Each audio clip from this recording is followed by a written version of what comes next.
very much. Shannon, thank you for the invite. What a pleasure. It really is truly, I know you would expect us to say this, but the honor to be with you today. It's certainly going to be energizing for me to take the questions, and I think that's always our most valuable part of these kinds of exchanges and conversations is the questions. You have something specifically on your mind, and let me see if I can answer it, or if not, respond as quick as I can with the best answer I can find for you.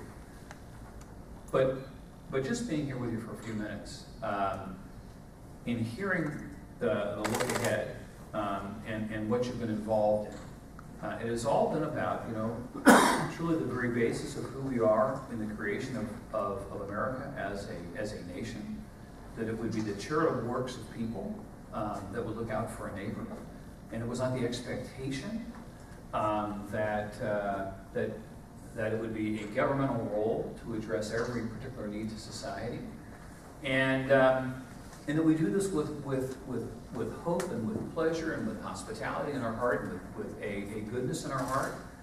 It's not a room full of us as people that hold an anger for a fellow American or for anyone else on the globe, but just a richness and enthusiasm for who we are and willing to do these things.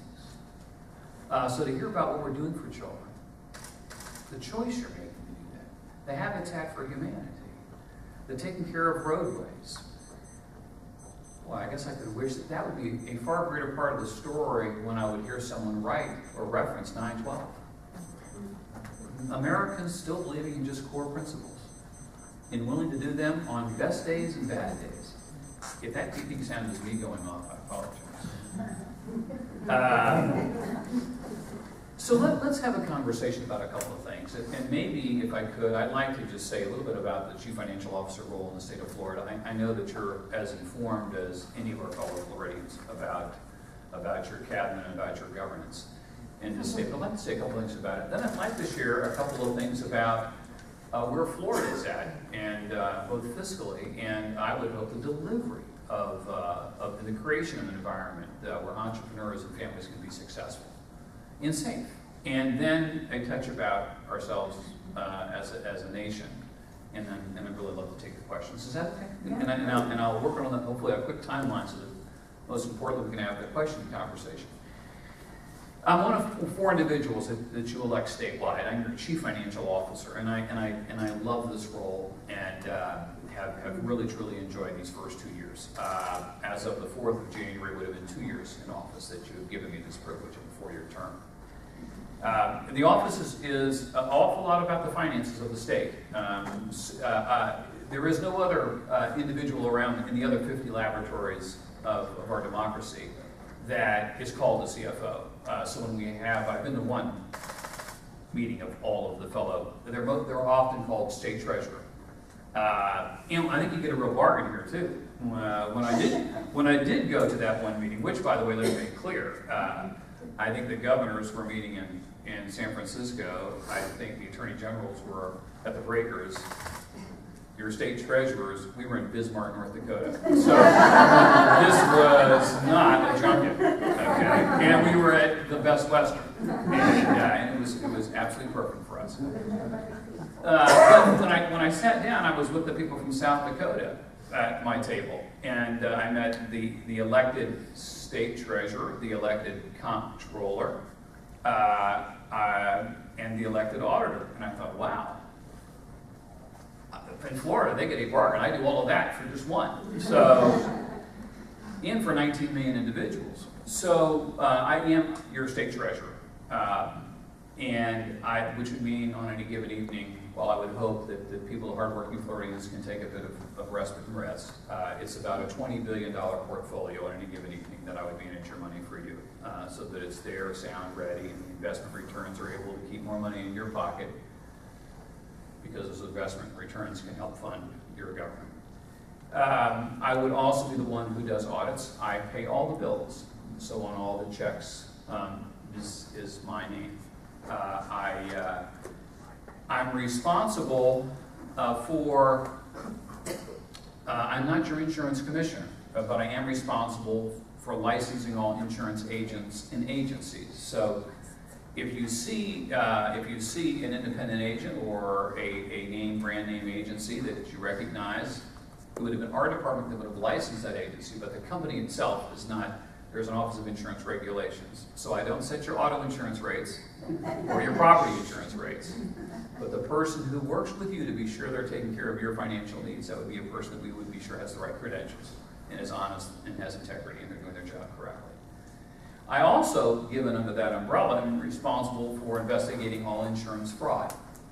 Regrettably, I'm very busy on that front. We are a target-rich environment in Florida. Tremendous fraud. And it's driving up all of your rates, whatever it is. And so I would tell you that I'm really excited. In the first 2 years, I've arrested more people than any other CFO in Florida history. So, I told you and I promised you that as a candidate that we would be merciless on people that are on leeches to society, that are driving up your cost, to try to be decent, honest people, and they're making a buck.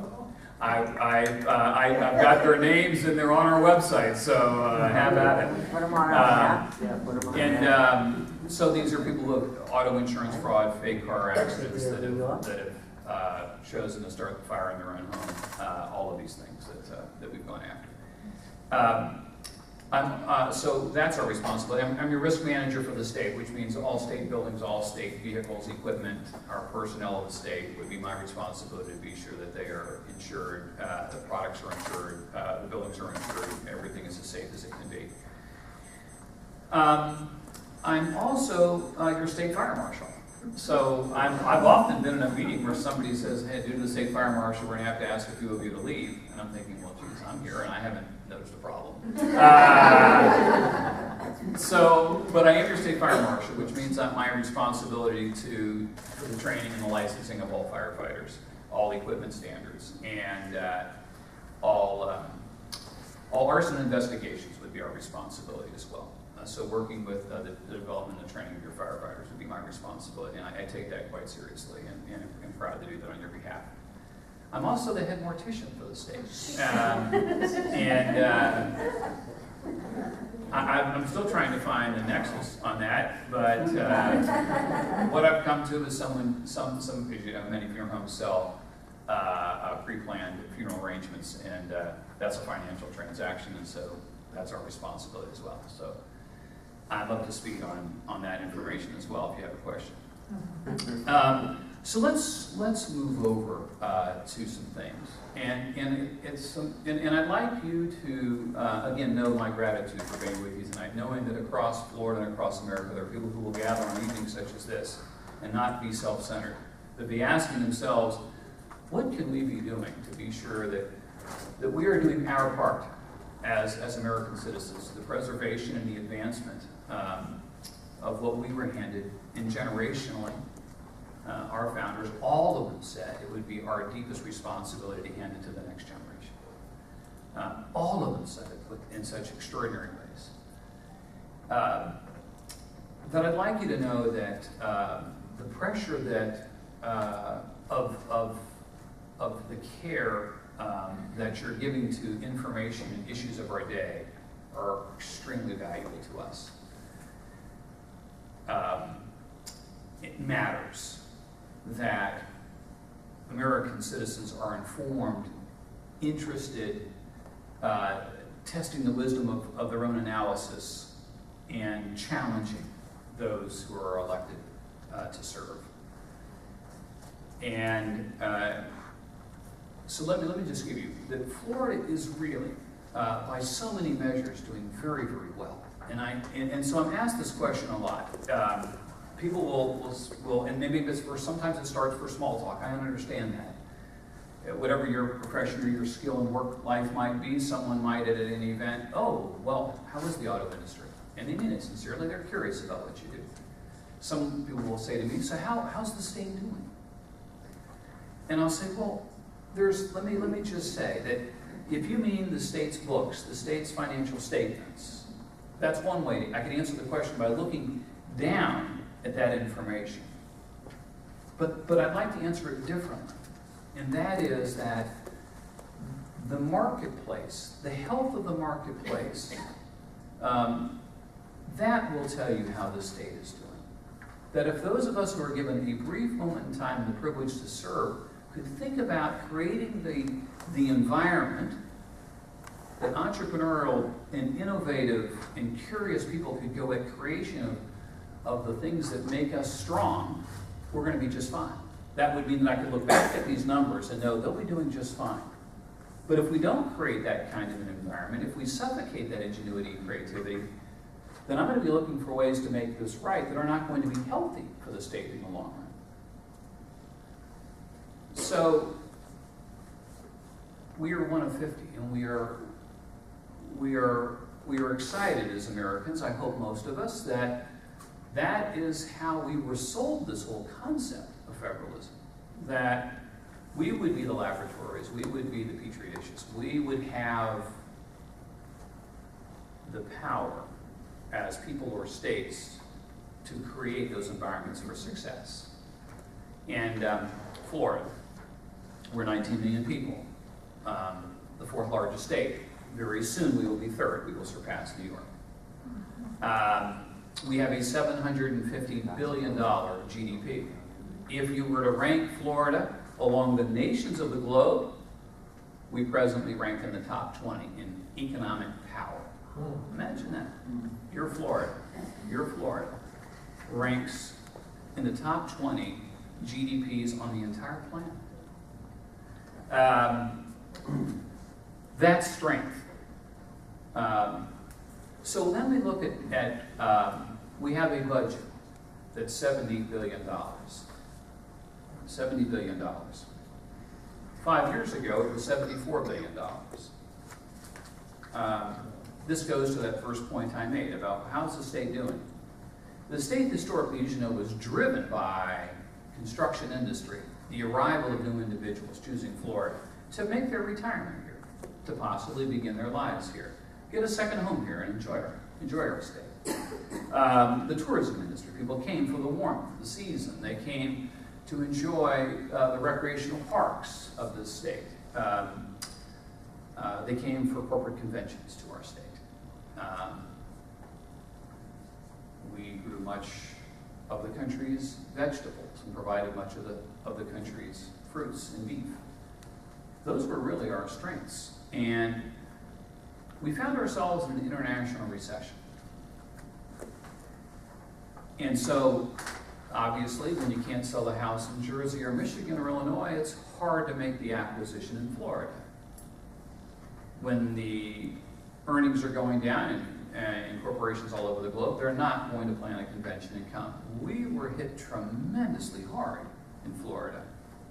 And in fact, if you were to use different types of measures, maybe, if not the hardest in the nation by the recession, it's second or third.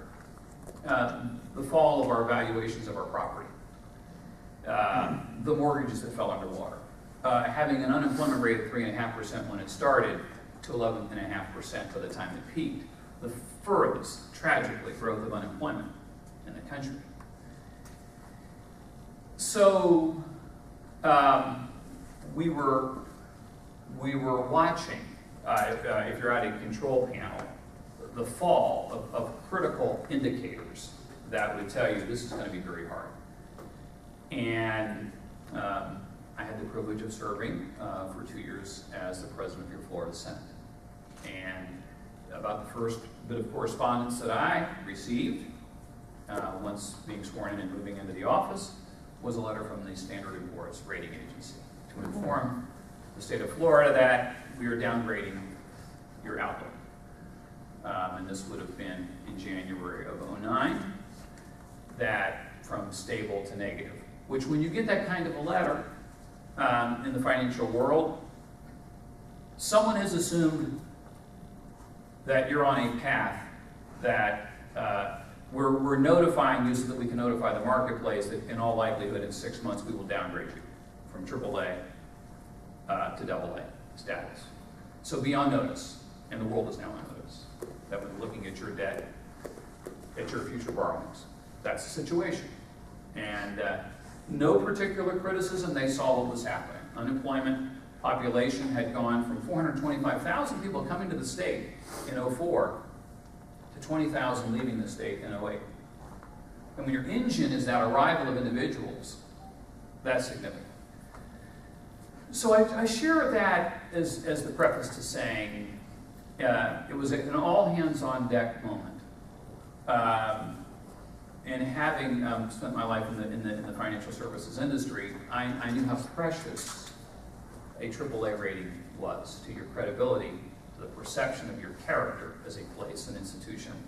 And every dollar that we would borrow on your behalf to build a dormitory or a road or a bridge would be more expensive if that rating fell.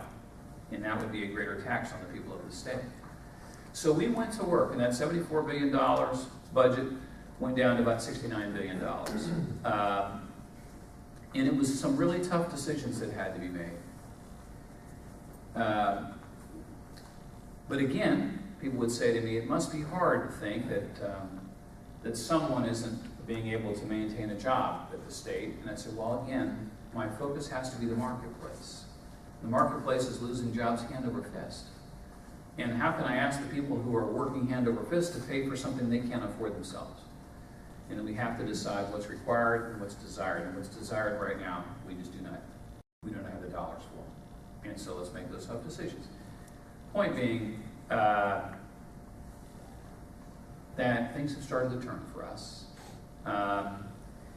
And that 11.5% unemployment is now at 8%. Still too high, but moving the right direction. Home prices that fell from $258,000 on average, the price of a home trading hands in August of '06, $260,000, fell to February of 11 to $120,000. That's how fall prices fell. Now back up to about $150 on average in Florida. So home prices are moving back up. The absorption of homes is taking place. So your fiscal house is improving because the marketplace is improving. Because people, again, like Rick Scott, have said, I got to keep focused there. What can I knock down? What barriers there can I knock down so that someone can create the next job or keep the job and preserve a job? What can we do? That's been the objective. And here's what I would tell you is truly amazing. That we are one of those 50 states. We have been hit tremendously hard. We've been informed that we will probably be downgraded. We start working as fast as we can to preserve that AAA rating and to do the best we can by the people of Florida. But trying to keep money in their pockets so that they can do the things they need to do. Keep someone else at the job site. Buy a piece of equipment. Buy the family needs. Plan for a child's education. Whatever it is, you keep the money in your pocket. That the state hit the hardest. In August of last year, after all this was underway for 2 years, would receive an upgrade from Standard & Poor's. From negative back to stable. Somewhat telling the world, you know what? They held in there. And you know what happened within 2 weeks? The country was downgraded. Not just outright, downgraded by S&P from AAA to AA. I mean, telling the marketplace, one of your subset states is now a safer bet than you as a whole. Amazing. And I tell you that gratitude goes to you gathered here. That you think about who you're going to vote for. You hold them accountable for the decisions they're going to make. You sit with them in a positive way and talk about what are your expectations and visions for us as a people of this state. We care in this state. And that's what you got. So it's tragic that the country was downgraded, and we should all take that as great disappointment. How could it possibly happen? Now, I want to go back and just share. Florida remains just one of 12 states with a AAA rating, and nobody in our peer group.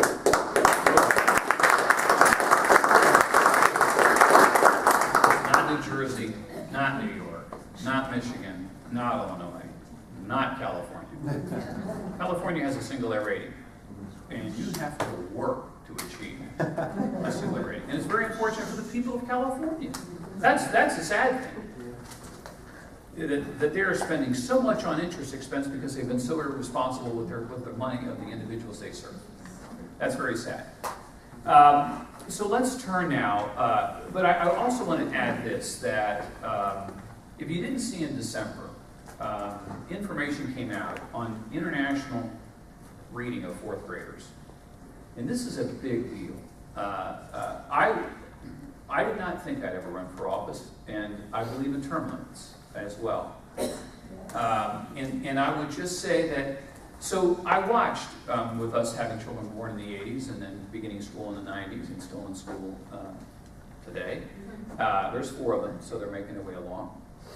But I would watch with interest how people would evaluate whether or not it was a good year for education in the legislature. And it always came down to just, how, I was shocked. You all would say, was it a good day at the office? You have your ways of looking at a dashboard of things. Was it a good day at the work site? You have your ways of measuring success, outcomes that tell you it was a good day or it wasn't a good day. But the whole narrative in education, the only question is, how much did funding go up?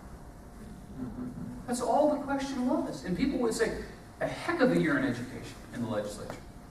Funding went up. We have been on a 40-year slide of outcomes, but we pat ourselves on the back because we just say, but funding went up. Well, Jeb Bush said that's enough of that. That's not the yardstick. Outcome. How do we stack up against the rest of the world? That's the outcome. Did we get better? Did we learn faster? Were our learning gains better from all across the board, low-income families, minority families? What were the learning gains? Stack us up. We were about worst in the country, Right. let alone the nation, 12 years ago. The report in December was interesting. 4th grade reading test, the international test. Florida chose to identify itself as a nation, not as one of the 50 states, so that it would be very clear how our students did. Okay? So that when the report came out of all the 53 nations that were taking the test together, Florida would be shown individually, which is a real risk. You could just say, well, how America did? Well, America ranked here. Can't tell you how Florida did. We were just part of that set. But Florida chose to go separate. And I want you to know that the United States went as a group, but Florida chose to be a nation. And all of our children were public school children in the test grouping. And 56% were identified as low-income families, those children from those home states. Okay? Results are in. Not one nation on the globe outperformed Florida children. Florida was. So it is a matter of those you elect believing seriously that every precious dollar, your safety, your health, and your well-being, they have a responsibility to show you back a dashboard. And so it's not, I can tell you we were AAA, I can tell you we shrunk the budget, I can tell you that at the same time the federal government raised your taxes, raised the debt, and raised the spending. Florida decreased the spending, decreased your taxes, and decreased your debt. And I don't mean we decreased the growth rate of spending, we decreased spending. We reduced debt. Rick Scott's first 2 years as governor, which is the first time this has happened, 2 years in a row in 30 years that the debt of the state was reduced 2 years back to back. $2 billion in debt was distributed. So that's something, I know what many of us felt on November 7th when we woke up. How did that happen? Are we all on the same page? What are other people thinking? But I want you to know that we have to accept what we can control. And you all have helped create tools and discussions and debates so that this has to be talked about here in this county. That, remember, it wasn't that long ago. 98, 99, 2000, 2001, 2002. Property values were going up 30% a year. And we weren't, our population wasn't going up at 30% a year. Our household income wasn't going up at 30% a year. But just because the valuations of property was going up 30% a year, the county commission spent 30% more a year. And you would say, how do you increase spending faster than household income is growing and not think you're creating a train wreck? There is no math that can make this work. But what you all have done is that we are going to have a public conversation about this. And that matters. And that matters at what's happening now in Palm Beach County. Arming people with information and holding them accountable. So I would really, wish to express that that when we think about ourselves, and I'm grateful here, and I'd like to start taking your questions, that the founding principles that you speak to, and that, as you say, people remember more what you do than what you said, and that the conversations on an evening such as this has not been uniquely about somebody else and what they're doing and what they're not doing, but what can we do? We can be sure that there are people that seasonally will understand the great love and the affection that can happen even in the absence of a mother coming by. And it's someone who is, at that moment, we are still a compassionate people, is doing everything they can, but they cannot make housing work. There are other people who say we will help. But we expect you to join us and paint with us, and landscape with us, and hang drywall with us, if this is something that you will occupy. And I think, again, knowing what the mindset in this room probably, but knowing more than that, the effort that you take to stay informed. Lastly, I would suggest to you this. This has been a long, where we are today as a nation has been a long time in the making. Something didn't just happen in 08. And it's again impressive this is not about party, because this began about 70 years ago. And every party has contributed to finding us where we are today. This is going to be a very hard effort to unwind to the extent that when I say unwind, we can find ourselves back in a proper place. When our government created Social Security in 1935, established the age 65 as retirement. Those of us today are those, and again, who would look back at that, would say, man, that's who we are, that's how generous we are. Well, remember, in 1935, the life expectancy of a male was only 58. You weren't ever going to get there anyway.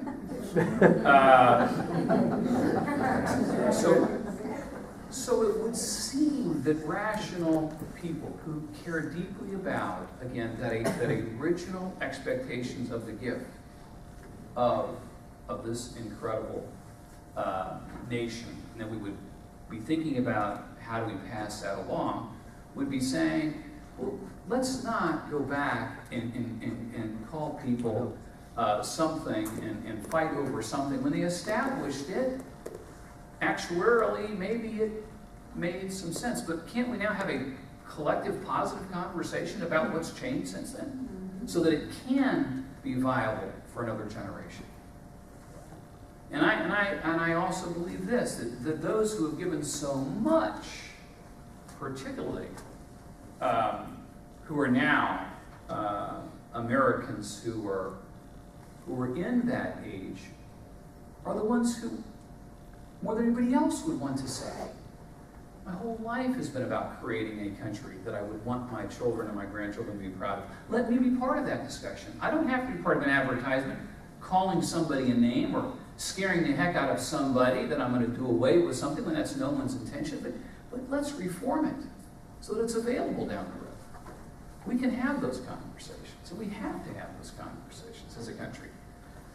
But we've all brought ourselves here, all parties, all those choices and decisions that were made brought us to this. And here's the one that you go back to about 1950, and 11% of the GDP of this nation came through the federal government's activities. 11%. Today it's 24%. I mean, that is, again, I don't know what lever that you may look at, but when you think now that 1 out of every $4 goes through that web before it becomes economic activity,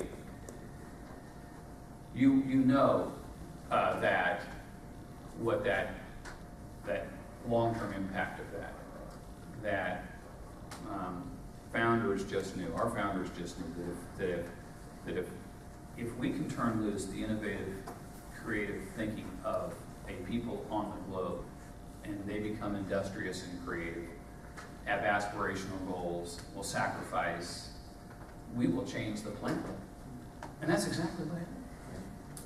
But if you go from 11% GDP, which of course it used to be 1, but we were running along this continuum that we're up to 24, those resources that go to feed an engine that was never, ever imagined to be this size and to be doing those things those are resources that people, they can't do the things they once did. That innovative, creative, they take that capital and risk it. They make their choices and risk it.